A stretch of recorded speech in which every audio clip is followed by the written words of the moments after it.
ആമേൻ, ആമേൻ. യേശുവിൻ്റെ ഏറ്റവും പ്രിയമുള്ള കുഞ്ഞെ, പുറപ്പാട് 2:11 പ്രായപൂർത്തിയായപ്പോൾ മോശ തൻ്റെ സഹോദരങ്ങളെ സന്ദർശിക്കാൻ പോയി. അവരുടെ കഠിനാധ്വാനം നേരിൽ കണ്ടു.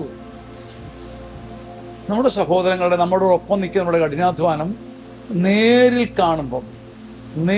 കാണുമ്പോൾ നേരായി കാണുമ്പോൾ നമ്മുടെ മനസ്സ് മാറും. നമ്മൾ ഊഹാപോഹങ്ങൾ കൊണ്ടാണ് നമ്മുടെ മനസ്സ് കഠിനമായി പോകുന്നത്. അതുകൊണ്ടാണ് നമ്മളെ ഏറ്റവും സ്നേഹിക്കുന്നവരെ, നമ്മളെ മാനിക്കുന്നവരെ, നമ്മുടെ ചുറ്റുമുള്ളവരുടെ എല്ലാം കഠിനാധ്വാനം, അവരെന്തുമാത്രം പെടയുന്നു, എന്തുമാത്രം ഹാർഡ് വർക്ക് ചെയ്യുന്നു, ഇതൊന്നും നേരിൽ കാണുന്നത് പുണ്യമാണ്. അവർക്ക് എന്തെങ്കിലും കൊടുക്കുന്നതിനേക്കാൾ, അവരെ വെറുതെ പ്രോത്സാഹിപ്പിക്കുന്നതിനേക്കാൾ, കാടടച്ചെന്തെങ്കിലും ഒരു പഞ്ചാര വർത്താനം പറയുന്നതിനേക്കാൾ നിങ്ങൾ അവരുടെ കഠിനാധ്വാനം നേരിൽ കാണുന്നത് ഒരു പുണ്യമാണ്. ഒന്ന് കണ്ടാൽ മതി. അവർ വിയർക്കുന്നു, അവർ തളരുന്നതും, നമുക്ക് വേണ്ടി പണിയെടുക്കുന്ന അമ്മയുടെ, നമുക്ക് വേണ്ടി അടുക്കളയിൽ ഉരുകുന്ന സഹോദരിയുടെ, ഭാര്യയുടെ, നമുക്ക് വേണ്ടി ബാക്കിയെല്ലാം ചെയ്തു തരുന്ന ഒരു സഹോദരന്റെ കഠിനാധ്വാനം നേരിൽ കണ്ടാൽ മതി. നേരിൽ കണ്ടു, നേരായി കണ്ടു, നേരിൽ കണ്ടു,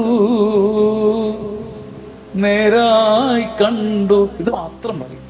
നിങ്ങളെ സ്നേഹിക്കുന്നവരുടെ ഉള്ളും കഠിനാധ്വാനവും വേർപ്പും ഒന്ന് നേരിൽ കാണുക. അതൊരു വാശിയായിട്ട് എടുക്കുക. ആമേൻ, ആമേൻ, ആമേൻ.